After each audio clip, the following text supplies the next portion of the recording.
예, 인사드리겠습니다. 예, 안녕하십니까. 예. 자, 우리 국가직 구급 문제를 우리 풀어냈고요. 자, 그 관련된 해설을 우리 함께 하려 합니다. 지금 제 카페에도 예, 항의 글이 막 빗발치게 올라오고 있습니다. 예. 네가 하란 대로 했는데 뭘 이렇게 어렵냐? 나 도대체 어떻게 공부해야 되겠냐? 저도 그에 대한 답변을 드려야겠죠. 말로만 얘기하기에는 그래서 글로 써봤습니다. 그래서 글을 읽으면서 제 의견을 대신해 볼까 합니다. 근현대사 문제. 이렇게 어려울지 전혀 예상하지 못했습니다. 지금까지의 국가직, 지방직, 구급 근현대사 문제는 제한된 범위 7차 교육과정 내에서 크게 벗어나지 않았기 때문입니다. 제가 수업 때에도 이렇게 얘기했습니다. 근현대사는 범위를 넘지 않는다. 근현대사는 제한된 범위 내에서만 지금까지 출제되었고 앞으로도 그러할 것이다. 범위를 초과하는 것은 근현대사는 그 확장성이 크지 않기 때문에 제한된 범위 내에서만 정확하게 이해한다면 그렇게 문제 푸는 데는 큰 어려움이 없을 거다. 제 말이 완전히 빗나갔습니다. 예. 2014년 국가직 문제에서 해방 직후에 정당을 묻는 문제 정도나 어려운 문제라 볼 수 있었는데요. 그런데 2016년 이번 국가직 구급 문제는 정말 어려운 근현대사 문제가 많이 출제되었습니다. 특히 의열당과 관련된 경성 부민관 문제, 토지조사 사업이 그렇습니다. 특히 경성 부민관 문제는 지금까지 전혀 출제되지 않았던 그러한 문제였습니다. 이게 어디서 나왔는지를 확인해 보니까요. 야인시대라는 드라마에 나왔더라고요. 그러면 이거 한 문제 맞추기 위해서 야인시대를 다 봐야 된다. 예전에 봤다. 그래서 예전에 봤다 하더라도 이게 의열단이 했는지 안 했는지 그런 거 몰라요. 이건 직접 찾아보지 않는 한 맞춰낼 수 없고요. 또 하나, 이건 전국의 어떠한 교수, 강사의 교재에도 나와 있지 않는 내용입니다. 예, 제가 여러분이 갖고 있는 필기노트 다 찾았는데요. 예, 저도 다 있기 때문에 전혀 없습니다. 예, 그러니까 100% 적중은 사실 정말 학생을 기만하는 겁니다. 예, 100% 적중은 있을 수 없다. 절대 있을 수 없다. 왜? 경성 부민과는 전혀 다뤄지지 않았기 때문이다. 자, 그렇다면 이러한 문제 어떻게 풀어내야 될까? 경성 부민관을 비롯해서 일제시대 때 각종 의거활동을 한 명도 빠짐없이 모두 학습해야 하는가? 한국사 전공자 수준을 넘어서 각종 다양하고 단편적이고 지엽적인 지식을 모두 섭렵해야 하는 백과사전식 학습을 해야 할까요? 공무원 한국사를 가르치는 한 사람으로서 정말 쉽지 않은 질문을 해보았습니다. 왜냐하면 공무원을 준비하는 학생들에게 한 문제란 단순히 한 문제가 아니기 때문입니다. 합격이 좌우되는, 다시 말해 인생이 결정되는 그런 문제가 될 수 있기 때문입니다. 하지만 단언컨대 말씀드립니다. 그러한 방법, 백과사전실의 학습 방법은 적절하지 않습니다. 출제자가 작심하고 내는 문제는 신이 당신을 돕지 않는 한 예상할 수 없습니다. 만일 백과사전식 학습으로 그 한 문제를 맞춘다 해도 이미 그 과정에서 수험생의 밸런스는 무너질 가능성이 아주 높습니다. 다시 한번 말씀드린다면 그럼에도 불구하고 한 문제, 한국사 한 문제 소중합니다. 한 문제 때문에 합격하고 한 문제 때문에 불합격하는 많은 사례를 봤을 때 한 문제를 결코 소홀히 여길 수는 없습니다. 한 문제, 그 한 문제를 다른 사람보다 더 맞추기 위해서 기본적인 핵심 개념에서 더 심화된 학습은 반드시 필요하다고 생각합니다.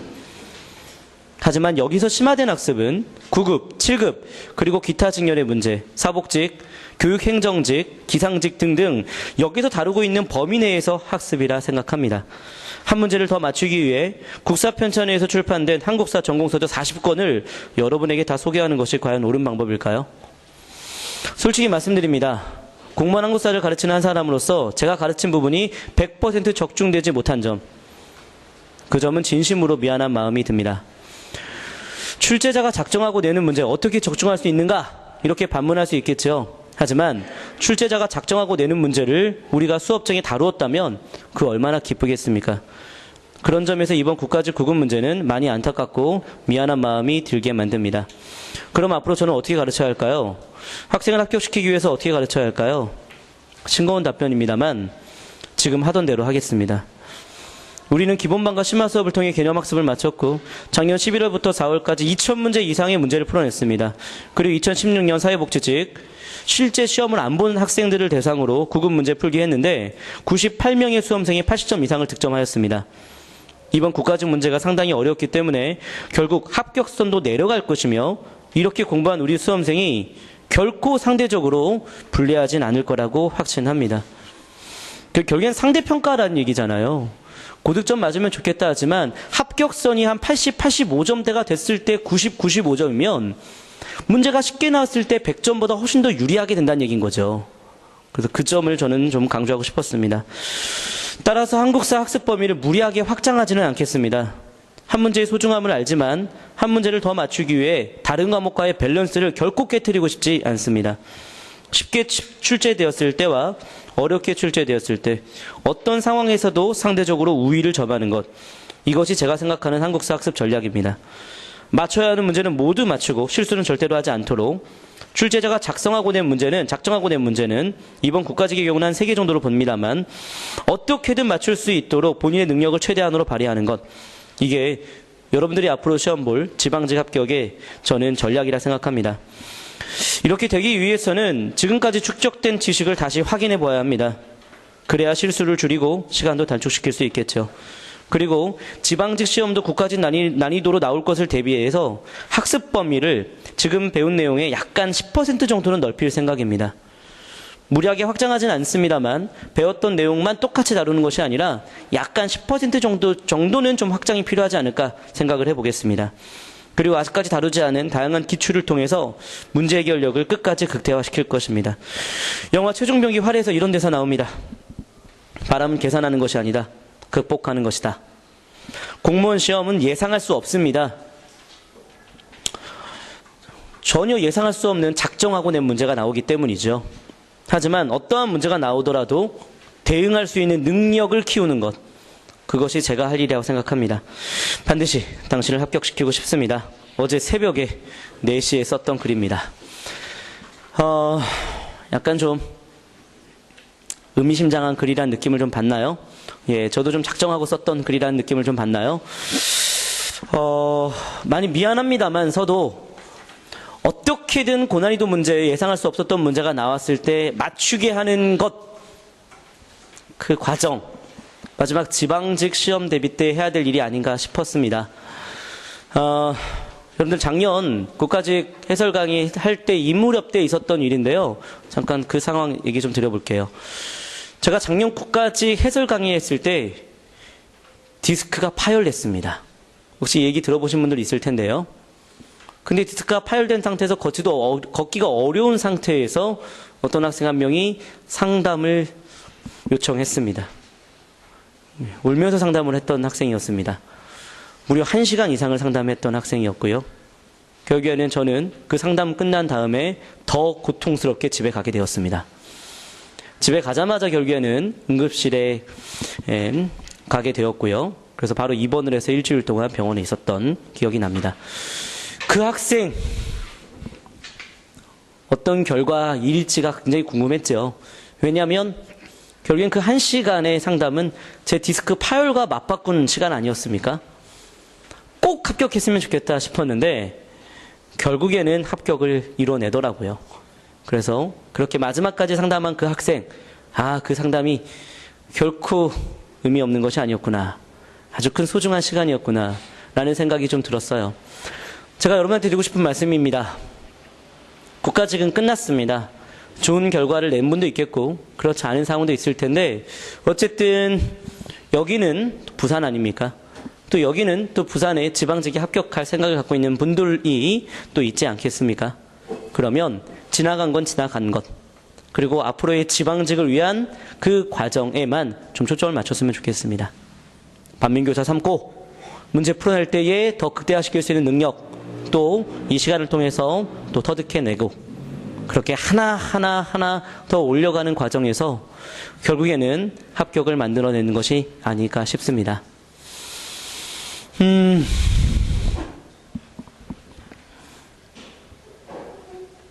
어떻게 시험 보시냐 고생 많았죠? 예, 우리 해설 강의 시작해도 될까요? 예. 너무 저부터 시작해서 좀 경직된 분위기인데요. 예. 아니, 근데 그렇다고 해서 박용규가 뭐 이거 한 두세 개 정도 적중 못 시켰다고 해서 졸라 씨발 새끼는 아니잖아요. 근데 결국에는 그 두세 개도 맞춰낼 수 있거든요. 예. 그 맞춰내는 과정. 우리 한번 문제를 통해서 확인해 보도록 하겠습니다. 알겠죠? 예. 제가 그렇게 잘 나가는 사람은 아니지만, 그래도 여러분들 정말 반드시 합격시키고 싶은 사람으로 좀 생각을 해주시고, 완전히 100% 적중되지 않은 점, 예, 그 점도 넓은 양해를 부탁드리도록 하겠습니다. 예. 저는 강사는 겸손해야 한다고 생각해요. 왜? 100% 적중은 있을 수 없으니까.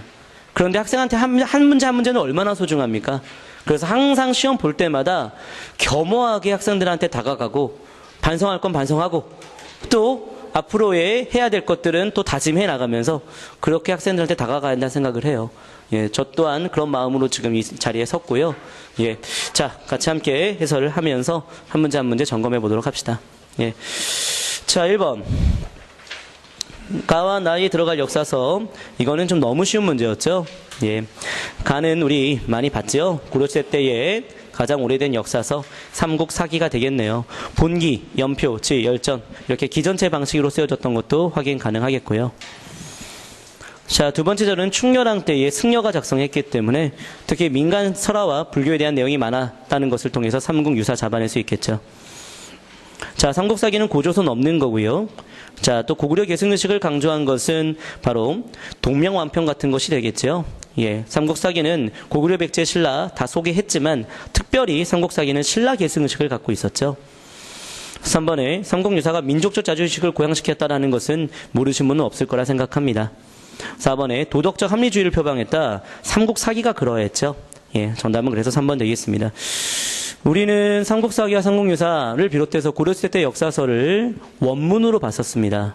예, 그래서 사료의 원문으로 좀 확인하면서 그렇게까지 나올 거라 예상을 하면서 공부를 했던 건데, 자, 우리가 공부했던 것보다는 좀 쉽게 나왔네요. 예, 자, 2번 가볼게요. 밀추칭 그에 대한 설명인데, 정방폐지 사림원 설치, 소금의 전매제. 예, 이거는 뭐 사실 공민왕에 대해서만 공부할 게 아니라 원간섭기 때의 대표적인 왕 충선왕에 대해서도 좀 이해를 해야 되는 거잖아요. 그래서 크게 어렵진 않았을 거라 생각합니다. 그래서 만권당을 통해서 당시 충선왕 때에 학술 교류를 했다. 특히 우리는 만권당이 고려에 있는 것이 아니라 원나라 연경에 있었다는 것까지 확인했었던 거네요. 정답은 1번. 도병마사가 도평이 사서로 개편됐던 것, 이거는 이제 충렬왕 때였죠. 예. 예전에 문제를 통해서도 확인해 봤던 것 같은데요. 3번에 천령 이북의 영토 기속 문제를 계기로 해서 요동 정벌을 단행하였다. 이거는 이제 최영 장군이죠. 최영 장군이 고려 우왕 때의 모습이었습니다. 4번에 기철을 비롯한 부원 세력을 숙청했고 자주적 반원 개혁을 추진하였다. 이건 공민왕이 되겠죠. 예, 정답은 그래서 1번 되겠습니다. 원간섭기 때의 왕 렬선 순목, 충렬왕, 충선왕, 충수광, 충모광은 우리가 수업 때 좀 많이 언급했던 건데요. 그 중에 하나가 나왔기 때문에 크게 어려운 문제는 아니었을 거라 생각합니다. 자, 문제 3번입니다. 사실로서의 역사와 기록으로의 역사의 문제가 지금까지 많이 안 나왔지만 그래도 이것은 기본반 때 항상 첫 수업 때 다뤄지는 내용인데요. 사실과 기록을 나눌 때, 자, 예, 먼저 지금 자료는 마지막에 이 역사가들이 선정한 것을 기록으로의 역사로 보기 때문에 기록을 강조하는 측면이잖아요. 자, 그래서 1번에 사료는 과거에 있었던 사실이므로 그대로의 사실로서의 역사라고 판단한다라고 했는데요. 잠깐 놔두시고요. 이번에 사료를 이해하는 데 있어서는 그 사료가 기록된 당시의 상황도 파악하는 게 필요하겠지요. 맞습니다. 사료 또한 사람에 의해서 기록된 과거이기 때문에 역사가의 가치관도 판단할 필요가 있죠. 뭐 예를 들어 삼국사기를 읽을 때에는 김부식에 대한 이해를 하면서 읽어야 된다는 얘기잖아요. 4번에 동일한 사건 또한 같은 시대를 다루고 있는 여러 다른 사료와 비교 검토해야 된다. 자, 이 얘기는요. 동일한 사건을 다른 사료 어떻게 설명하고 있는지, 예, 그거 확인해 봐야죠. 그렇죠? 특히 이거는 뭐 부여하고 고구려에 대한 얘기가 많지 않았습니까? 부여를 바라보는 시각이 중국의 한의 시각이 다르고 고구려를 바라보는 시각이 또 중국의 한의 시각이 또 다르잖아요. 그렇죠? 예, 그러니까 부여 고구려를 한의 시각에 따라서 좀 차이 있게 설명하는 것들. 자, 이런 것들은 예, 결국에는 이제 그 사람에게 역사에게 있어서도 예, 기록이라는 것 자체가 결국에는 가치관이 반영될 수밖에 없다는 것, 사관이 반영될 수밖에 없다는 걸 반영하고 있는 거죠. 자, 대표적인 이런 것이 또 묘청에 대한 대표적인 예가 되지 않겠습니까? 김부식은 또 묘청을 아주 높게 평가를 했는데 또 현재의 학계에서는 그 묘청에 대해서 그렇게 높이 평가하지 않는 글도 많이 있어요. 예, 근데 그런 것도 좀 확인할 수 있겠고. 자, 그런데 1번에 사료가 있는 그대로의 당시 상황을 그대로 반영하고 있느냐? 뭐 그렇지 않은 거 아시죠? 사료 자체 또한 사료를 작성하는 사람의 가치관이 반영되는 거잖아요. 그렇죠? 뭐 사료가 뭐 예를 들어서 문헌도 될 수 있지만 뭐 비석도 될 수 있는데 비석 쓰는 것도 결국에는 그 시대와 그 나라와 그 비석을 쓰는 자의 가치관이 반영되는 거 아니겠습니까? 그래서 있는 그대로의 사실을 그대로 반영했다라고 볼 수는 없죠. 그렇죠? 예, 그래서 정답은 1번 되겠습니다. 자, 근데 하나만 덧붙인다면 이 사료 자체도 결국에는 역사가에 의해서 기록된 것이다 라고 보는 시각도 있지만 이게 상대적인 관점에서 본다면 여러분들 혹시 들어보셨죠? 사관이라는 말 그리고 사료라는 말 그렇죠? 이거 두 개를 비교할 때는 사료와 사실 쪽이 더 가깝죠. 왜? 사관 자체는 역사가의 시각이 그대로 반영된 거니까. 만약에 사료와 사관을 비교한다면 사료를 이해하는 것은 사실로서 역사로 이해할 수도 있다라는 건데, 근데 어쨌든 뭐 그런 식으로 비교한 건 아니니까 사료 자체가 결국에는 기록된 사실이다 이렇게 볼 수 있겠습니다. 예, 그 정도 보고요. 아, 그리고 또 하나 우리 그 기본반에서 이런 거 하잖아요. 사료 비판이라는 거. 예, 결국에는 사료가 기록된 건데 이것이 검증이 되는 과정이 필요한 거 아닙니까? 그래서 비판하는 절차가 있어야 되는 거 아닙니까? 뭐 내적 비판, 외적 비판 이런 거 나오는 거 아닙니까? 그렇죠? 예. 자, 그다음 문제 4번 가보도록 합시다. 예, 문제 4번은요. 자, 이거는 뭐 너무 쉬운 문제였다고 봐요. 예, 조선의 임시 민주주의 정부를 수립한다는 얘기 나오는데, 자, 이 내용은 모스크바 삼국 외상회의 사료에서 핵심적으로 나오는 거죠. 뭐 미소공의 개최라던가 신탁 통치에 대한 내용 다 반영되어 있는 건데, 그래서 모스크바 삼국 외상회의에 대한 내용이니까 이 모스크바 삼국 외상회의 결정에 따라서 미소공의가 개최된 건 맞죠. 근데 질문 대답, 신탁 통치는 진행됐습니까? 신탁은 아니죠. 그렇죠? 근데 이제 미소공의는 1차, 2차 두 차례에 거쳐서 개최됐잖아요. 그래서 정답은 1번입니다. 2번은 이제 건국동맹이 이제 여운형과 안재홍 중심으로 건국준비위원회로 발전하게 되고요. 유엔 감시하에 남한의 총선거를 얘기했다. 자, 이거는 그 유엔 소총회의 결의안에 따라서 남한만 총선거가 결정된 거죠. 그래서 이제 실시가 되었다 이렇게 봐야겠고요. 한반도에서 미군과 소련의 군정이 시작되었다. 이건 우리 해방을 맞게 되면서 남한에는 미군정, 북한에는 소련군 사령부가 들어오게 되는 거잖아요. 그렇죠? 모스크바 삼국 예상회에는 관련이 없고요. 정답은 1번. 아, 근데 이거 어렵게 느낀 분도 있을 수 있겠다 싶은데요. 왜냐하면 이 사료를 정확하게 확인하지 못한 분들, 예. 그래서 저희가 국가직 파이널 때는 사료 많이 봤던 게 이런 문제는 쉽게 풀어낼 수 있는 힘을 키운 거라고 좀 생각이 드는데요. 이거는 모스크바 삼국 예상의 아주 대표적인 사료이기 때문에 이런 건 절대 놓치지 말아야 되는 문제였죠. 예, 그 다음에 문제 5번 갑니다. 자, 이 문제가 근현대사 파트에서 좀 고난이도로 낸 베스트 3 중에 하나가 되겠습니다. 갑신정변 문제인데요. 먼저 개화나은 얘기 나왔고 이게 갑신정변인지 모르는 분은 없었을 거로 생각이 들어요. 그래서 정동구락부, 이거 뭐야? 정동구락부 이게 뭐야? 정동에 사람들이 모인 것 같은데 이게 뭐야? 잠깐 놔두시고요. 이런 거 놔둬야 됩니다. 잠깐만요. 우리 문제풀이 스킬이죠. 우리 제가 국가직 파이널 마지막 때 얘기했던 겁니다. 모르는 게 있으면 놔둬라. 모르는 게 있으면 그냥 놔둬라. 알겠죠? 이거 모르는 게 있다면 잠깐 놔두셔야 됩니다. 놔둬야 됩니다. 놔두시고 2번 갑니다. 일본군과 함께 경복궁을 침범하였다. 근데 이것도 좀 난이도가 있는 선지긴 했는데 이건 우리가 수업 때 좀 많이 강조했습니다. 우리 왕비 민씨가 집권함에 따라 왕비 민씨는 경복궁이 아닌 창덕궁으로 전궁을 옮기지 않습니까? 그래서 이모군란도 창덕궁에서 일어난 거고, 맞죠? 이모군란 때 90군대들이 창덕궁을 습격하잖아요. 그렇죠? 그리고 갑신정변 당시에도 왕과 왕비가 창덕궁에 있었기 때문에 창덕궁에 있는 왕과 왕비를 경우궁으로 피신시키지 않습니까? 그러니까 이건 경복궁하고는 아무 관련이 없는 거죠. 그래서 2번은 좀 지어내야 됩니다. 2번은 좀 지어내야 되는 거고 3번 갑니다.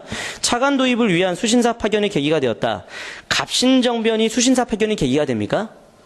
차관 도입을 하기 위해서 지금 현재 김옥균이 일본에 간 다음에 갑신정변이잖아요. 그러니까 이거는 말이 성립되지 않죠. 예, 인과관계가 성립되지 않죠. 틀린 설명이 되겠고 그 다음에 4번입니다. 일본 공사관이 불타고 일본군이 청군에게 패퇴했다라는 표현이 나왔는데 그러면 일본군과 청군이 싸웠다는 얘기잖아요. 예, 이거는 암기로 공부하면 틀리는 문제가 됩니다. 암기로 공부하면 틀리는 문제가 됩니다. 그래서 역사를 공부할 때에 최대한 이해로 접근해야 될 필요가 있어요. 그 당시의 상황을 머릿속에 그려볼 수 있을 정도가 돼야 됩니다. 자, 만일 이거를 암기로 공부한다면 이렇게 생각할 수도 있습니다. 일본군은 당시 파병을 해준다라고 했잖아요. 군사적 지원을 요청했고, 그래서 군사적 지원을 해준다 했는데 군사적 지원을 하지 않고 그냥 퇴각하지 않습니까? 그러면 싸운 게 아니네? 그냥 뭐 일본군이 바로 도망갔네? 이렇게 생각하면 틀리는 문제가 됩니다. 아마 혹시 그렇게 생각하시는 분들 있을 수 있을 것 같아요. 그래서 이런 것들은 스토리가 있어야 돼요. 스토리를 알아야 됩니다. 스토리. 자, 제가 투엔투시마 가정 근현대사에서 뿐만 아니라 항상 수업할 때 이런 언급을 했습니다. 갑신정변 때의 청과 일본은 전쟁은 아니다. 충돌이다. 기억날까요? 예, 충돌이다. 기억날까요? 맞습니까? 그렇게 얘기했습니까, 제가? 예, 그렇게 했네요. 그러니까 제가 잘났다는 얘기가 아니라 결국에는 충돌을 좀 약간 이해하시면 4번이 옳은 설명인지 알 수 있을 겁니다. 그렇죠? 일본 경비병도 있었고 청군이 들어오면서 일본 공사관도 불타면서 일본인들이 피해를 본 건 사실이거든요. 그러면서 패했고 퇴각하는 과정이 나오는 겁니다. 충돌이 됐기 때문에 일본인들이 피해를 입은 거 사실이에요. 그렇기 때문에 갑신정변 이후에 맺은 조약이 뭡니까? 조선과 일본 사이에 맺은 조약. 바로 한성조약이잖아요. 그 한성조약에서 일본 공사관이 불탔기 때문에 공사관 신축 비용을 요구하게 되는 거 아닙니까? 이해되셨죠? 그래서 이거는 상황을 이해해야 되는 거예요. 그래서 이제 4번이 옳은 설명이 되겠습니다. 단편적으로 암기로만 공부하면 이런 문제 못 맞춰내요. 그래서 지금 출제자가 좀 더 역사에 대한 정확한 이해가 필요하다는 것을 좀 요구하고 있는 것 같습니다. 이 출제자가. 예, 1번은 뭐냐? 정답은 이제 4번이 되는 거죠. 자, 4번이 확실히 맞다라고 판단한다면 1번으로 가지 않는 거예요. 1번. 정동굴학부라는 것은요, 이거는 사실 제가 좀 많이 강조하는 부분은 아니에요. 근데 이제 제 이론서에도 다 있는 부분이긴 한데, 정동에 있는 칠러 친미 인사들이라 보시면 돼요. 그래서 춘생문 사건이라고는 들어보셨죠? 미국 공사관으로 이제 이동하려고 했던 적이 있잖아요. 또는 아관파천, 친미 칠러 인사이기 때문에 이런 춘생문 사건과 아관파천을 주도한 세력이 되고요. 이들이 초기에 독립협회를 주도하는 역할을 하기도 합니다. 하지만 독립협회가 점점 반러적인 입장을 취하게 되죠. 예, 어쨌든 정동굴학부는 초기 독립협회 인사들 이렇게 좀 정리하시면 되는데요. 이거는 이제 그 정도로 참고하면 될 것 같고요. 예, 그 다음에 이제 이론서를 좀 읽어보신 분들은, 정동굴학부가 이런 역할을 했었지, 이렇게 생각하면 되는데, 솔직히 얘기해봅시다. 갑신정변하고 정동굴학부는 아무 관련이 없죠. 그렇게 해서 틀리게 해도 됩니다. 알겠죠? 예, 그렇게 하시는 것도 필요할 것 같고요. 자, 그래서 5번 같은 경우는, 솔직히 말하면, 이거는 갑신정변에 대한 상황을 머릿속에 그려진 상태에서 문제 풀어내는, 그런 과정이 좀 필요했던 것 같아요. 예, 이거는 문제 해결력만이 아니라 약간 그 상황에 대한 이해가 좀 필요했던 문제였습니다. 자, 6번 갑니다. 6번 틀리신 분들 조금 있더라고요. 근데 여러분들은 이건 암기예요. 이건 암기예요. 이건 암기입니다. 이거 암기하는 상태에서 뭐야, 왜 이렇게 어려워, 이렇게 생각하면 안 되는 거예요. 이건 아주 기본적인 암기 사항이었기 때문에 이런 문제는 절대 틀리지 말아야 될 문제입니다. 이런 문제 틀리면 안 되는 거예요. 실수를 줄여야 되기 때문에. 방공령에 대한 규정은 제가 수업 때 엄청 강조하잖아요. 1883년 조율통상장정 개정에서 3가지가 나오죠. 자, 뭐였습니까? 관세 규정 나왔고, 방공령 사중 규정 나왔고, 하나 더 뭐 들어갔어요? 최국 대우가 들어갔죠. 그 얘기니까 이건 76년이 아니라 83년으로 가야 됩니다. 조율통상장정 개정이라고 해도 되지만 어쨌든 이름이 중요한 게 아니라 이건 연도가 중요한 거였어요. 방공령 규정이 들어간 건 83년으로 가야겠죠. 그래서 정답은 1번 되겠고, 2, 3, 4. 예, 다 옳은 설명이니까 넘어갈게요. 한청통상조약도 저희가 수업 때 좀 했었죠. 대한제국 수립된 이후에 청과의 대등한 조약. 예, 이렇게 하시면 되겠고. 자, 그 다음에 7번 갑니다. 7번은 절대 틀리지 말아야 될 문제죠. 예, 이거는 정답은 2번으로 가시면 되겠고요. 나머지는 전혀 다 관련이 없으니까 해설지 참고하시면 되겠습니다. 잠깐만. 근데 4번 선지가 좀 좋은 선지 나왔더라고. 복신과 도침이 당시 사비성에서 당나라 군대를 공격하였다. 이거 백제의 운동이잖아요. 그럼 백제의 운동이면 백제가 멸망한 다음이 나가 되는 거 맞잖아요. 그런데 여기에 문무왕의 회맹이라고 하는 표현이 나오거든요. 이거는 제가 솔직히 예전에 2020는 안 했는데 요즘 20 때 많이 했던 겁니다. 취리산 회맹 사건이라고. 예. 그 예전 투앤투 때는 안 했고 요즘 투앤투 때 언급했던 거예요. 취리산 회맹 사건이라고. 그래서 이거는 당나라가 당시 백제봉동 세력과 신라의 문무왕을 이제 손잡게 만든 거예요. 예, 그래서 백제봉동 일으키지 못하도록. 그래서 취리산 회맹 사건이라고 하는 게 있는데 조금 들어가는 내용입니다. 근데 문제 푸는데 큰 어려움은 없었던 거라고 보는데 어쨌든 그런 게 있었습니다. 자, 7번은 뭐 틀리신 분 없을 거라고 생각이 들고요. 8번 갑니다. 8번 문제 제가 난이도를 1밖에 안 했는데요. 자, 왜 그랬냐면, 이거 자료가 어려워도, 솔직히 우리 자료 이거 수업 때 했던 겁니다. 그쵸, 섬에다가, 말, 소, 그 다음에 돼지, 이런 것들을 이제 기르다가 활로 싸워 잡아먹은, 이거 이제 사료에서도 많이 봤던 건. 근데 사료 모른다 하더라도 발문에서 조건을 줬잖아요. 통일신라라고. 그쵸?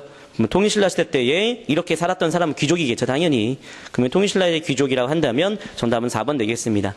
시급은 확실히 맞을 텐데, 시급은 공신도 되고 왕족도 되겠지만, 시급 귀족들로도 볼 수 있겠죠. 그렇죠?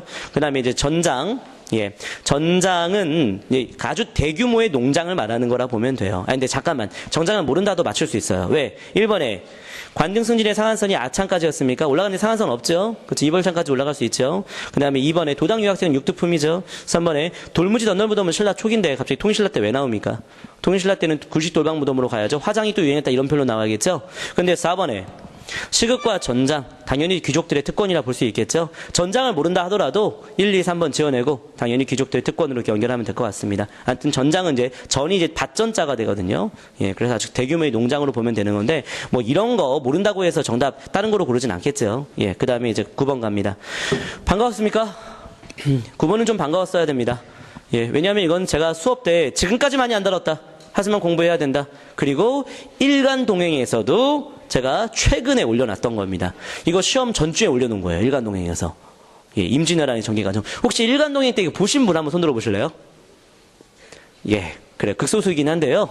예, 그래도 어쨌든 봐주신 분들은 감사하고요.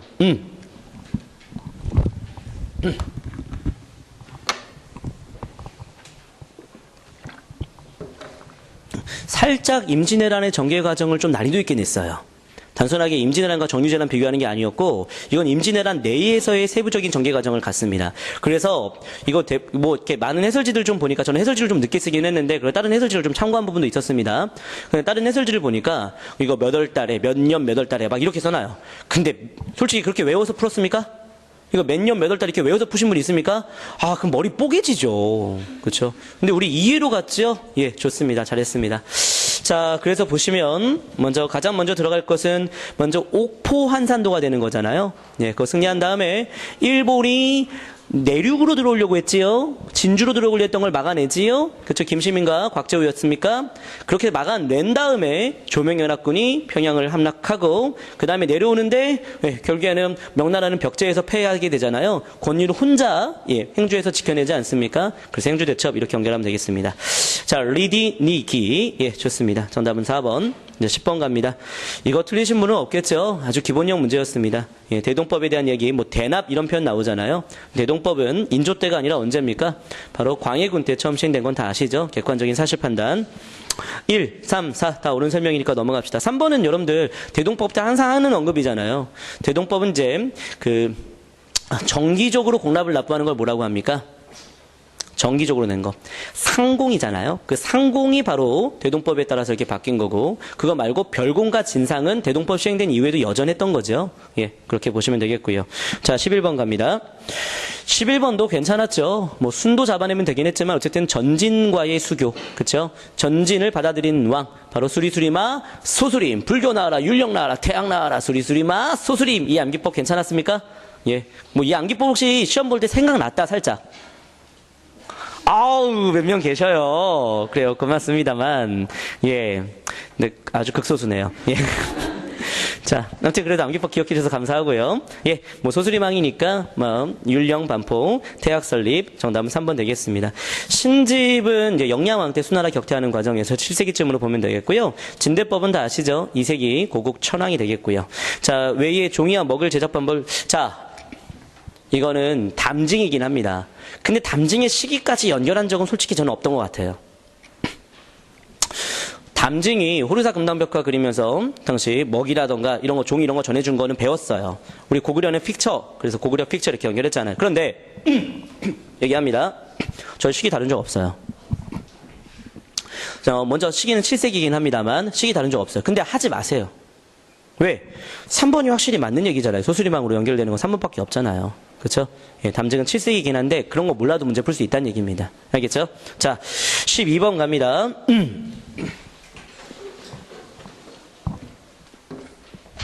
12번에는 살짝 어려울 수 있는데요.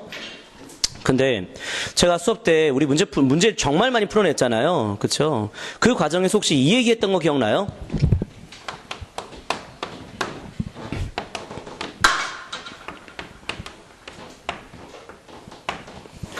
시기와 해석이 충돌되면 뭐부터 우선시하라? 시기라고 얘기했죠. 왜? 시기는 객관적인 팩트이기 때문에 이것은 그 누구도 논쟁이 될 수 없다. 기억나십니까? 이렇게 가야겠죠. 자, 무슨 얘기냐면 여러분들 솔직히 얘기해 봅시다. 신민부에 대종교 인사들이 있는 거 어떻게 알아요? 이건 추론이에요. 추론. 참정신할 때의 신민부잖아요. 그 신민부가 북만주에 있는 신민부에 대종교인들이 있는 것 당연히 중광단, 북로군정서군 그 활동했던 대종교인들이 그쪽으로 갔으니까 그렇겠다라고 생각을 할 수 있지만 또 아닐 수도 있잖아요. 그렇죠. 그런데 4번 선지는 한국 독립군이 활동했던 시기는 20년대가 아니잖아요. 그러니까 답은 4번으로 가야지. 맞습니까? 시기와 해석이 충돌될 때는 시기로 정답을 가야 됩니다. 그렇죠? 실제로 확인해보면, 이제 중강남 북로군정서 활동했던 사람들이 결국에는 이제 북간도 간도 참변 이후에 북만주로 간 다음에 자유시 참변을 겪게 되지 않습니까? 그 자유시 참변 이후에 신민부가 결성된 거니까 결국엔 당연히 대종교인들이 여기에 참여하는 거죠. 이번에 봉오동 전투는 연합부대의 승리였다 보시면 되겠고, 민족일당운동으로 국민부, 이거 많이 강조했어요. 여러분들. 국민부와 혁신회가 20년대 후반이에요? 30년대 초반이에요? 20년대 후반이고, 그렇죠? 한중연합작전이 나와야지 30년대 초반으로 가죠? 그럼 이거 20년대 후반이니까 20년대 만주라 얘기할 수 있는 거 맞잖아요. 그 정답은 4번으로 갈 수 있겠습니다. 자, 문제 13번 갑니다. 자, 이건 틀리신 분 거의 없겠죠? 그렇죠? 조선 후기 때 신분사회의 동요를 반영하고 있고요. 경제소가 설치된 거는 미친 거죠. 예, 조선 후기가 아니라 조선 전기고 경제소는 17세기 때 폐지되죠. 그렇죠? 예, 그렇게 하시고 1, 2, 4번이 다 조선 후기인 건 다 괜찮죠? 예, 이런 부분들은 여러분들 크게 힘들지 않았을 거라 보고요. 14번 갑니다. 14번 예술입니다. 여러분들 모친상당에서 3년간 상복을 입은 건, 을사사화로 어지러워서 관직생활 접은 건, 자, 이거 갖고 이게 누군지 알아요? 아니, 모친상 당하면 다 3년상 치르지 않아요? 예. 이거 잡아내야죠. 소수서원. 이거 수업 때 많이 언급했죠?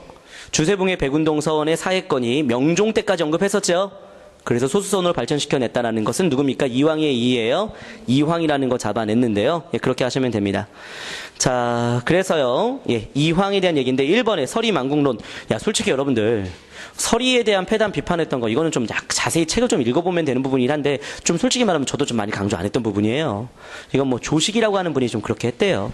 예. 그 다음에 2번에 구도장원공. 이것도 제 책에 있는 부분이긴 한데 9번 과거급제에서 합격했던 장원급제 했던 사람은 바로 이였던 건데요. 율곡 이. 근데 3번에 자 1번, 2번은 모른다 하더라도 확실히 이황은 주리론이잖아요. 이황은 주리론이잖아요. 자, 제가 많이 강조한 이유 알겠죠? 확실한 게 정답입니다. 애매한 건 놔두시고 확실한 걸 정답으로. 알겠죠? 확실한 게 정답입니다. 확실한 걸 정답으로 가셔야 돼요. 알겠죠? 애매한 건 놔두시고 확실한 걸 정답으로. 알겠죠? 예, 그래서 14번의 정답은요. 예, 3번으로 갈 수가 있겠습니다. 자, 그래서 14번의 정답 3번으로 했고요. 자, 여러분들 출제의 의도가 바로 이가 아니라 이황에 대한 인물사 연구라 보시면 되겠죠? 이황과 이에 대해서 다 살펴봐야 될 필요가 있긴 한데 어쨌든 자, 4번 갑시다. 이거는 이제 서경덕에 대한 얘기라 하는데 하지 마세요. 하지 마. 예. 이황이 주리예요, 주기예요. 주리잖아요. 그러니까 4번은 아닌 걸로 가야 되는 거죠. 예, 그렇게 하시면 되겠습니다. 그래서 정답은요, 3번 되겠습니다.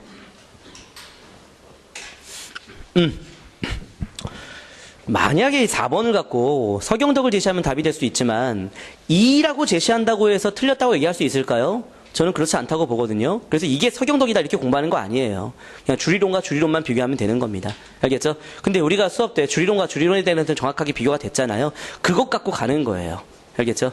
그러니까 이번에 전근대사는 내용을 그렇게 많이 확장하진 않았어요. 근데 뭐 구도장원공이라던가 서리만공론 뭐 이런 것들에 대해서는 조금 들어가는 거긴 하지만 이건 쉬운 문제예요. 왜? 이황에 대해서 정확한 핵심적인 설명이 들어가 있기 때문입니다. 그래서 이거는 저는 그렇게 어렵다 생각 안 했고요. 그 다음에 15번 가봅시다. 자, 이제 이게 난이도 제가 5개로, 사과 5개로 체려했죠. 최고 난이도 문제였습니다. 자, 먼저 지어봅시다. 자, 의열단의 당시 행동강령 신체의 조선혁명 선언이라는 사료는 모르신 분 없었을 거로 봅니다. 자, 그래서 1번하고 3번은 잡아낼 수 있을 거예요. 예, 의열단이 민족혁명단 만든 거 다 아실 테고요. 3번에 일본 제국이야 한국을 공격할 계획을 세웠고 실제로 김지섭이라고 하는 인물이 일본 당시 천황이 살고 있는 황궁에 결국에는 폭탄을 던졌는데 그곳이 바로 이중교 다리였었지요. 그렇죠? 예. 그래서 도쿄 궁성에 폭탄 던진 사람이 김지섭도 있고, 그 다음에 이제 한인애국단에 바로 이봉창도 있잖아요. 근데 이봉창은 우리가 어떻게 언급했어요? 일왕 행렬에다 폭탄 던졌다라고 얘기를 했고요. 그 다음에 이제 그 김지섭은 일왕이 살고 있는 곳 다리에다가 폭탄 던졌다. 이중교에다 폭탄 던졌다. 이렇게 좀 구별해놨습니까? 예. 그래서 지금 1번하고 3번은 의열단이 확실히 맞기 때문에 이거는 지원할 수 있을 것 같아요. 그러면 이제 2번하고 4번 둘 중에 하나 가야 되는데 둘 중에 하나 찍으시는 겁니다. 알겠죠? 예. 그 50%의 정답률에 결국에는 여러분들의 그 신의 도움을 받아야 되는 문제였던 겁니다. 예. 솔직히 얘기합니다. 저는요, 2번도 가르친 적 없고 4번도 가르친 적 없습니다. 가르친 적 없습니다. 이 문제는 신의 도움을 받아야 되는 문제예요. 예, 그래서요, 경성 부민관 문제와 임시정부 유인에 제휴한 투탁 계획을 추진했다. 이것 갖고서 헷갈려서 결국에 학생들이 틀렸다라고 하면요, 틀려야 되는 문제입니다. 그리고 나머지는 다 맞춰야 되는 문제라 보면 되겠죠. 자, 저한테 얘기합니다. 선생님, 왜 이런 거 안 다루고 왜 우리를 틀리게 만듭니까? 근데 저는요, 그것에 대해서 해명할 수가 없어요. 왜냐하면 제가 10년을 더 가르치고 정말 한국사에 정말 신이란 표현은 좀 적절하지 않고 정말 한국사에 대해서 모르는 게 없을 정도가 돼도 이거는 다루지 못했을 것 같아요. 예. 그래서 저는 이거는 경성 부민관 문제는 절대 저는 다룰 수 없었던 내용이었다고 생각을 합니다. 이건요. 내가 이걸 왜 안 했지라는 게 아니에요. 저는 이거는 전혀 다룰 수 없었던 거라고 저는 생각이 들어요. 찍으십시다. 이런 문제는요. 찍어서 틀리셔도 됩니다만 맞춘다면 50%의 확률로 맞춰야 되는 문제였습니다. 솔직하게 얘기합니다.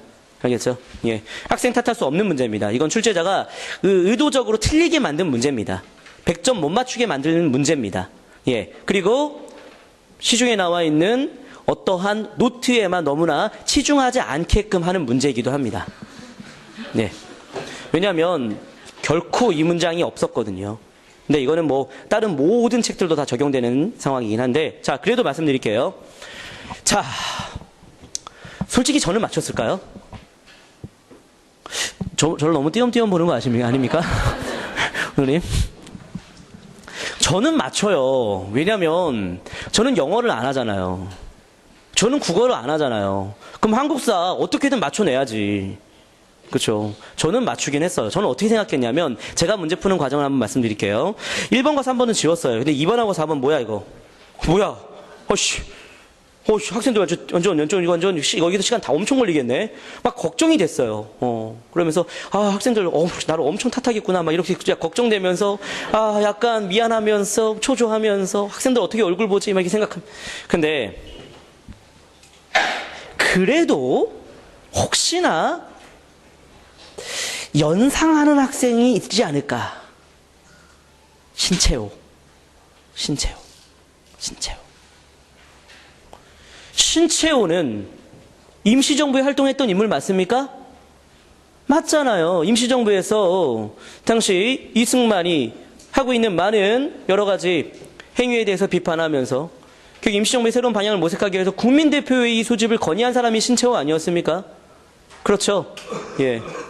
그런데 결국에는 창조파로서 임시정부에서 이탈하긴 하지만 초기에는 임시정부에서 활동하지 않았습니까? 그 임시정부에서 활동했던 신채호가 의열단 행동강령까지 썼던 거면 좀 의열단과 임시정부가 좀 관계가 있는 활동이라고 좀 생각할 수 있지 않을까요? 실제로 그랬습니다. 예. 실제로 이 신채호는요, 두 개의 활동을 같이 해냈어요. 근데 의열단이 직접적으로 가담한 건 아니지만, 그래도 행동 강령을 써줬잖아요. 그쵸? 그리고 여러분이 알고 있는 뭐 김상옥이라던가 나석주라던가 이런 사람들도 임시정부 인사들과 좀 관계가 있긴 했었답니다. 특히 나석주가 임시정부의 경호원 출신이었대요. 그런데 솔직히 그거 어떻게 알아요? 그거 어떻게 알아요? 그냥 저는 신채호 좀 떠올렸던 것 같아요. 신채호 떠올리면서 좀 관계 있지 않을까라고 연상해서 저는 좀 풀어냈어요. 왜? 경성부민관은 전혀 들어보지 못했기 때문에. 알겠죠? 그래서 정답을 2번으로 가시면 되겠습니다. 경성부민관은 앞으로도 출제될 수 없어요. 예, 지금까지 전혀 예상할 수 없었던 주제였기 때문에. 예, 그래도 좀 말씀을 드리면요. 자, 경성부민관은 대한애국 청년당원이라고 합니다. 1945년 7월달, 그러니까 해방을 맞기 직전의 마지막 의거활동으로 볼 수 있거든요. 이 경성부민관이 어딘지를 확인해 보니까 이게 1934년, 35년 그쯤에 일본 총독부에서 만든 그 극장이더라고요, 극장. 그래서 여기서 많은 예술활동을 좀 보이는 그런 극장의 역할을 했기 때문에 그래서 여기를 폭탄 던진 거더라고요. 이게 이제 해방 이후에 뭐 지금은 여기를 이제 서울시 의회 건물로 쓰고 있더라고요. 예, 아무튼 그런 내용이 나오고 좀 찾아봤는데요. 지금 경성부민관의 건물을 어떻게 쓰고 있는지, 이게 7차 교육과정 근현대사 천재교육 책에 있더라고요. 찾아보니까. 근데 천재교육 책에서 나와 있는 건데, 자, 제가 한번 말씀 좀 드려볼게요. 경성부민관을 제가 사진을 좀 찍어왔는데 어떻게 나 있냐면 태평로 중구 태평로 일가에 있는 서울특별시 의회 건물인데, 자, 이게 경성부민관으로 문을 열었는데 각종 집회나 공연을 했대요. 그리고 광복 후에는 미국 사령관으로 썼대요. 미군 사령관. 미군정이 여기 들어왔다는 얘기죠. 그 다음에 1950년부터는 국회의사당으로 썼대요. 국회의사당. 근데 이제 여의도에 국회의사당이 만들어지잖아요. 그래서 이제 그 이후부터는 세종문화회관 별관으로 사용되다가 그 다음에 지금은 서울시 의회로 쓰고 있답니다. 근데 어마어마하게 현재 서울시 의회 건물로 쓰여져 있는 것이 역사적으로 어떤 활동을 했는지가 나와 있지만 여기에 많은 문장 중에서도 지금 경성부민관에 폭탄을 던졌다는 얘기는 없어요. 그렇죠? 이거 맞출 수 있는 문제가 아니에요. 이건요. 맞출 수 있는 문제가 아니었다 생각합니다. 어쨌든 경성부민관은 이 정도 이해하시면 될 것 같아요. 예. 자, 그 정도 보시고요.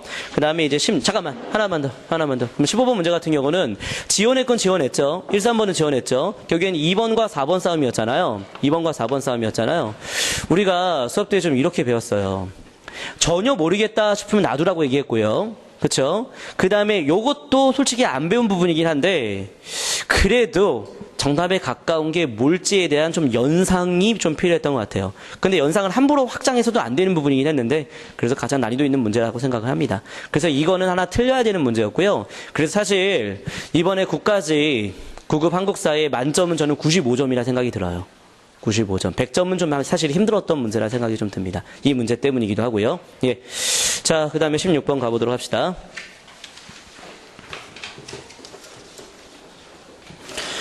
자, 16번 문제는요, 솔직히 얘기하면 매일신보가 약간 난이도 있는 약간 좀 지엽적인 신문이긴 했어요.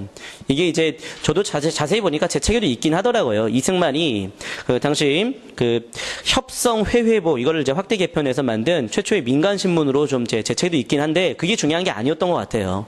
매일신보가 1898년에 있었던 최초의 일간지 1898년부터 99년까지 있었던 그 신문으로 보면 되긴 하는데 저는요 솔직히 말하면 그 매일신보랑 매일신문은 다른 거죠. 매일신문 이거 모른다 하더라도 풀 수 있는 문제라 생각이 좀 들어요. 그래서 우리 수업 때 이거 많이 하지 않았습니까? 문제 해결력 하는 과정에서 옳지 않은 것은 세계가 묶인다. 했습니까? 안 했습니까? 옳지 않은 것은 세계가 묶인다. 그런데 우리가 수업 때 많이 얘기했어요. 경운궁은 지금의 덕수궁이죠. 그 다음에 2번에 대한제국이 이런 많은 민족은행들을 지원했던 것. 그 다음에 4번 이거 수업 때 무지 강조했죠. 한성전기회사는 한미 합자이기 때문에 대한제국이 운영하고 있다는 것. 그렇죠? 그러니까 1, 2, 4번이 대한제국으로 묶이지 않습니까? 그래서 묶어서 풀어야 되는 문제였어요. 이거. 예, 그렇게 풀어야 되는 겁니다. 자료가 어렵다 하더라도 자료는 지금 보면 일본이 상권 침탈하고 일본이 토지를 확장하는 것을 좀 반대하는, 비판하는, 견제하는 그런 입장을 취하고 있는 내용인데요. 자, 어쨌든 근데 이 자료는요. 자료를 많이 본다고 해서 풀 수 있는 거 아니에요. 자료가 어렵게 나오면 우리 기억나시죠? 선지가 쉽다. 그 선지를 분석해서 묶어서 풀어낸다. 이렇게 하지 않았습니까? 예, 그래서 이거는 문제와 싸우는 과정인데 대한제국에 대한 정확한 이해가 되면 정답 3번 고를 수 있어요. 왜냐하면 대한제국 때의 중추원이 뭐 옛 법령과 풍속을 연구했다? 이런 건 전혀 관련이 없잖아요. 그렇죠? 예, 중추원 같은 경우는 우리 기억날 겁니다. 독립협회가 근대적 의회로 만들고자 시도했던 것이 중추원이기도 했고, 그 다음에 일제강점기 되면서 총독 자문기구 역할을 했죠.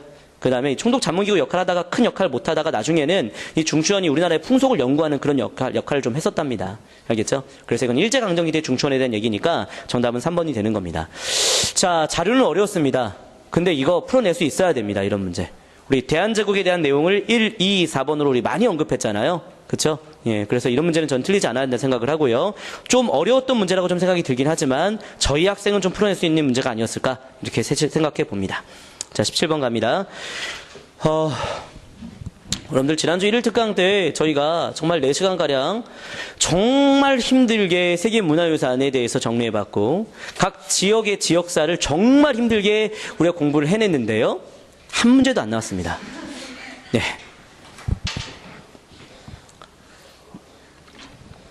예, 저 너무 솔직하지 않습니까?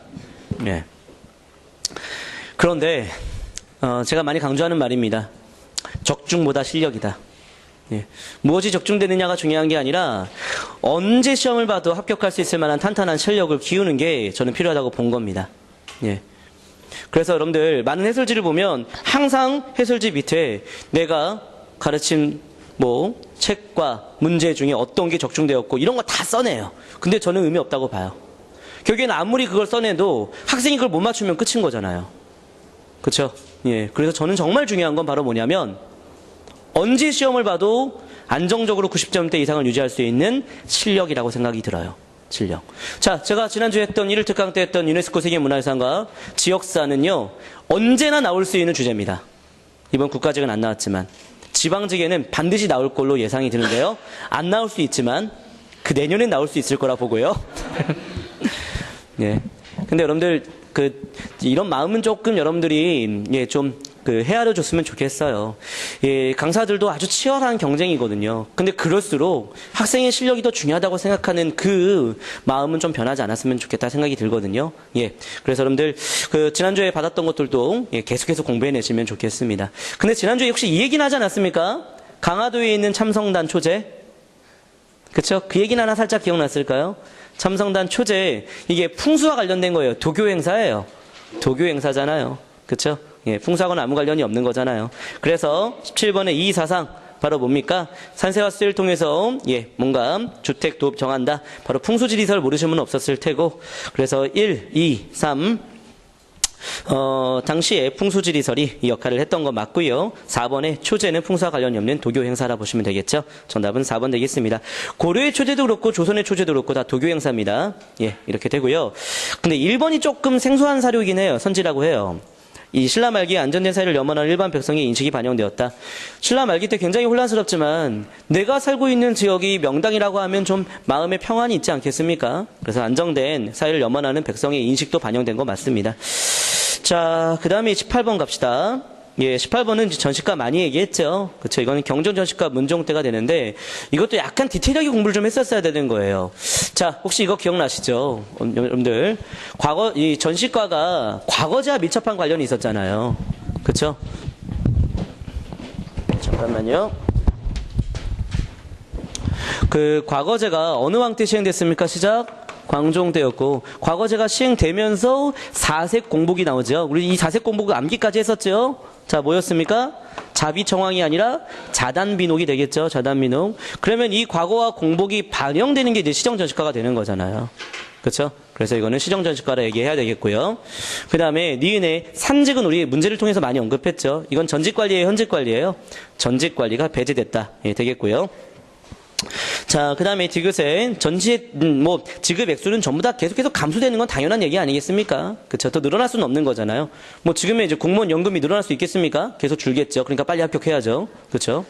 자, 그 다음에 리을에 무반과 일반 군인에 대한 대우가 전반적으로 향상되었다라고 되어 있는데 이게 좀 헷갈렸을 것 같아요. 그런데 리을이 아닌다 하더라도 니은 디귿이 없잖아. 맞죠? 예. 그러니까 이거는 생각보다 어려운 문제는 아니었던 것 같아요. 만약에 니은 디귿이 있었으면 좀 헷갈렸을 것 같아요. 예, 근데 이건 제가 수업 때도 좀 많이 얘기했죠. 자, 시정전시과, 개정전시과, 경전전시과에서 개정전시과 때가 바로 거란하고 싸우는 시기이기 때문에 그때 군인전이 지급되고, 그쵸? 그 다음에 경전전시과는 전쟁이 끝난 거야. 전쟁이 다 끝났으니까 거란과 싸우는데 큰 공을 세운 사람들 우대해줘야 되지 않겠습니까? 그래서 무반의 대우가 좀 더 개선되었다. 이렇게 좀 표현했던 것 같은데 그 내용이었던 것 같습니다. 자, 그래서 정답은 니딜이 그렇게 크게 어렵지 않았던 것 같고요. 그 다음에 19번 갑니다. 솔직히 말하면 저 이거 완전히 적중했다고 좀 자랑하고 싶은 거긴 한데 창해군에 대한 내용인데 근데 사실 너무나 쉬운 문제였긴 했어요. 뭐냐면 대부와 박사 같은 경우는 위만이 집권하기 전부터 있었잖아요. 이것도 제가 수업 때 이렇게 얘기했었죠. 요령을 빼앗겼어. 하지만 부왕에서 준왕으로 왕위 세습과 상대부 장군 박사 뭐 이런 관직이 등장하게 된 것도 결국에는 위만이 집권하기 전이라는 것은 좀 많이 강조했죠. 그러니까 기억이 되겠습니다. 자, 니은에 창해군이 좀 생소했을 거예요. 네, 잠깐 놔두세요. 창의군 hin세했고 놔두시고 디귿에 이거 확실히 맞죠? 그렇죠? 위만조선이 이런 특징이잖아요. 철기의 본격적 수용, 중개무역에 있다는 이득. 그러니까 정답은 기디가 되는 거 맞잖아요. 그렇죠? 그러니까 사실 창해군이 조금 어려운 선지였는데 약간 보기를 너무나 쉽게 해놨어요. 그래서 정답은 1번 되는데요. 자, 창해군 얘기해 봅시다. 이거는 저희가 2&2 심화과정 때 좀 언급했던 부분이에요. 필기에도 항상 제가 썼던 부분입니다. 창해군. 자, 창해군. 근데 이제 그게 중요한 게 아니라 뭐 사실 창해군은 뭐 그렇게 어려운 건 아니었고 자, 고조선이 멸망하기 전에 바로 한나라에 의해 결국엔 투항한 세력들이 있었으니 그들이 바로 창해군이었고 하지만 창해군은 결국에는 빨리 반환을 했기 때문에 빨리 없어지긴 했었다는 건 그리고 이제 한 무제가 고조선을 완전히 멸망시킨 다음에 그때는 낙랑, 인돈, 현도, 진번 한 사군이 설치가 되는 거죠. 그렇죠? 이렇게 되는 거라니까 창해군 설치는 자 고조선이 멸망하기 전 나로 가야겠습니다. 자, 그 다음에 비파용동호와 고인돌 이거는 청동기 문화를 바탕으로 만들어진 거잖아요. 그러니까 청동기 시대니까 결국에는 가로 가야죠. 나 시기는 청동기가 아니라 철기잖아요. 그렇죠? 그래서 정답은 기디 되겠습니다. 정답은 1번 되겠고요. 자, 근데 잠깐만 한번 확장해 봅시다. 예. 위만조선은 세력을 확장하여 예. 임둔과 진번을 복속하였다. OX. 예. 5죠, 5. 그쵸. 낙랑, 임둔, 현도, 진번이 한 사군인데, 임둔과 진번은 하나의 지역명으로도 볼 수 있잖아요. 그래서 그 지역을 위만조선이 점령을 했고, 결국엔 고조선이 멸망한 다음에는 한 사군이 설치됐을 때 또 나오는 거죠. 그렇죠? 그러니까 창의군이 나왔기 때문에 그런 부분들도 좀 언급될 수 있을 거라고 보기 때문에 잠깐 언급한 겁니다. 알겠죠? 임둔 진번을 위만조선이 복속했다는 표현도 있습니다. 예, 기억하시고. 자, 이제 문제 20번 갑니다. 자, 이게 이제 근현대사 최고 난이도 문제 베스트 3 중에 하나가 되겠습니다. 그러니까 베스트 3가 아까 얘기했던 갑신전병 관련된 문제, 갑신전변을 이해해야지만 풀 수 있는 문제였고요. 두 번째는 이제 뭐 경성 부민관, 이건 뭐 틀릴 수밖에 없는 문제라는 말씀 좀 드렸고요. 마지막이 이 문제인데 저는 개인적으로 이 문제 맞춰야 한다 생각을 합니다. 이 문제는요. 이 문제는 맞춰야 한다 생각을 합니다. 예. 자, 왠지 말씀드릴게요. 임시토지조사국, 이거 우리 수업 때 했었죠? 사료에서 봤었고. 사료 분석 때 어떻게 얘기했습니까? 임시토지조사국에서 조사를 한다. 임시토지조사국장 이런 얘기 나오면 무조건 일제강점기 1910년대 토지조사사업으로 간다 이렇게 갔었죠. 그래서 이게 토지조사 사업이라는 것을 모르진 않았을 거예요. 그렇죠. 모르진 않았는데 토지조사 사업에 대한 구체적인 그 내용이 좀 파악이 힘들었던 걸로 좀 봅니다. 1번부터 4번 갑니다. 토지와 임야를 함께 조사했다. 아, 모르겠어. 임야도 조사했을 거라 생각되는데 잘 모르겠네. 놔두세요. 자, 문제 20번 갑니다. 1, 2, 3, 4 나왔어요. 1번은 토지를 조사한 건 맞는데 임야를 조사했는지는 잘 모르겠어. 그러니까 세모로 표시해 놓는 거고. 2번 갑니다. 토지의 등급은 물론 지적, 결수, 지목 등을 신고해야 된다. 여러분들. 신고해야 되는 건 맞죠? 그쵸? 근데 등급이라던가 지적은 이제 토지와 관련된 모든 기록물들을 말하는 거고, 토지의 결수, 토지의 면적을 말하는 거죠. 그 다음에 지목, 이 토지가 어떻게 용도로 사용됐느냐, 뭐 이런 얘기입니다. 그런데, 이 문장은 토지조사 사업을 실시했을 때 그 원문에 나와 있는 문장이에요. 신고해야 되는데 이러이러한 거를 신고해야 된다. 그러니까 사료를 정확하게 보신 분은 맞춰낼 수 있어요. 이건 사료 분석 문제였어요. 알겠죠? 그리고 2번은 발례를 찾아보세요. 우리가 그 문제풀이 할 때 좀 많이 했던 거잖아요. 발례. 반박할 수 있는 사례. 그렇죠? 반박할 수 있는 사례가 있는지 찾아보세요. 신고하는 거 아닙니까? 신고하는 겁니까? 당연히 신고하는 거잖아. 그러면 등급이나 지적이나 결수와 지목 이런 것 중에 하나 틀리게끔 만들어가지고 결국엔 선지를 낼까요? 그것도 그렇게 될 수는 없는 거 아닙니까? 그런데 1번은요. 토지를 조사한 걸 수도 있고 임야를 조사할 수도 있지만 안 할 수도 있잖아. 그쵸? 경우의 수가 있잖아. 경우의 수가 있는 것과 확실하게 정답이 될 수밖에 없는 것 구별해야 되는 거죠. 우리 문제 푸는 과정에서 많이 했잖아요. 경우의 수가 있는 것과 없는 것. 그렇죠? 1번은 경우의 수가 있는 거예요. 자, 3번에 지역별 지가와 그것의 1.3%의 지세로 하는 과세 표준을 명시하였다. 여러분들 토지조사 사업으로 인해서 지세가 더 늘어난 거 맞아요. 근데 토지조사 사업 중에 이 법령, 토지조사 사업을 실시했을 때, 법령이 발표되었을 때 과세 표준을 당시 명시하였다. 그럴 수도 있고요. 아닐 수도 있고요. 4번에 본 법령에 따라 토지 소유를 증명하는 토지 가옥 증명 규칙을 또는 시행 세칙을 공포할 수도 있고요. 안 할 수도 있고요. 솔직히 얘기해 볼게요. 전 여기 나오는 지세를 넣었다. 토지 가옥 증명 규칙, 시행 세칙 이거 공포했다. 이거 가르친 적 없어요. 가르친 적 없고요. 앞으로도 안 가르칠 거예요. 안 가르칠 거예요. 이거 알고 푸는 사람 없어요. 그리고 이거 가르쳤다고 해서 그 사람 정말 대단한 사람 아니에요. 여기서는, 이 문제에서는 반박할 수 있는 사례가 없는 문장, 확실하게 정답이 될 수밖에 없는 문장, 그거를 골라가지고 정답으로 갈 수밖에 없어요. 이거는요. 좀 설명 좀 드릴게요. 1번은 임야가 나왔는데 임야는 임야조사령이라고 하는 게 있어요. 그걸 통해서 임야를 조사했다는 거고요. 그 다음에 3번은요. 이게 지세령이라는 게 토지조사가 발표된 이후에 나와요. 그래서 지세를 어떻게 할 것인가에 대한 규정을 언급합니다. 4번은요. 토지 가옥 증명 규칙이라든가 시행 세칙 이건 통감부 시절에 1906년에 발표하더라고요. 저도 솔직히 까놓게 얘기할게요. 저는 대학에서 학사, 석사 다 밟았습니다.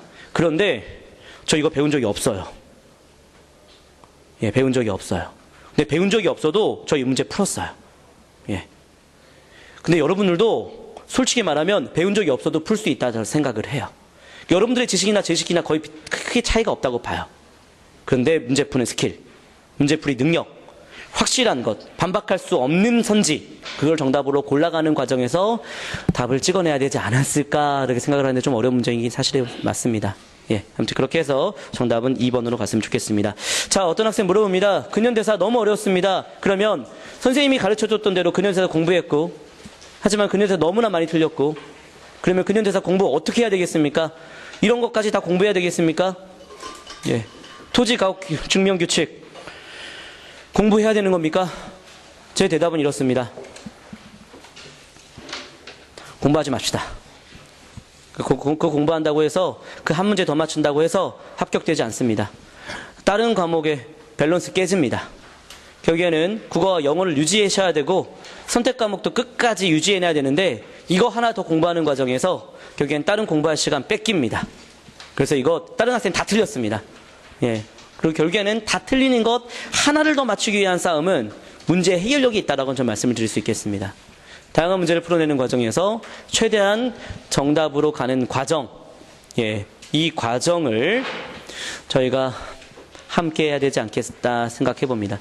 지방직 파이널을 이렇게 진행하겠습니다. 다음 주부터 시작하는 지방직 파이널은 제가 교재 다 무료로 드릴 겁니다. 빈칸 채우기 이미 다 만들어 놓은 거 있는데 거기에 10% 좀 확장해서 드릴 겁니다. 배운 것 다시 한번 확인할 거고요. 조금 더 확장할 거고요. 그리고 역대 기출로만 또 갈 겁니다. 역대 기출에서 여러분들이 안 다뤘던 조금 생소하지만 자 이렇게 문제 해결력이 필요한 문제들 중심으로만 매주 1회분씩 같이 함께 라이브 모의고사로 볼 거고요. 2회분 모의고사는 이제 숙제로 좀 내주는 복습 모의고사로 좀 드리겠습니다. 3회분의 모의고사 계속 실시할 거고요. 그리고 하나씩 실수 줄여내는 배운 것 다시 한번 확인하고 약간의 확장은 좀 해볼 수 있는 그러한 과정으로 6주 프로그램 준비하도록 하겠습니다. 자, 그래서 국가직 좀 많은 아쉬움이 남고요. 예, 좀 미안함도 좀 있는 시험이었습니다만 지방직에서는 이런 얘기가 나오지 않도록 저도 더 열심히 준비하도록 하겠습니다.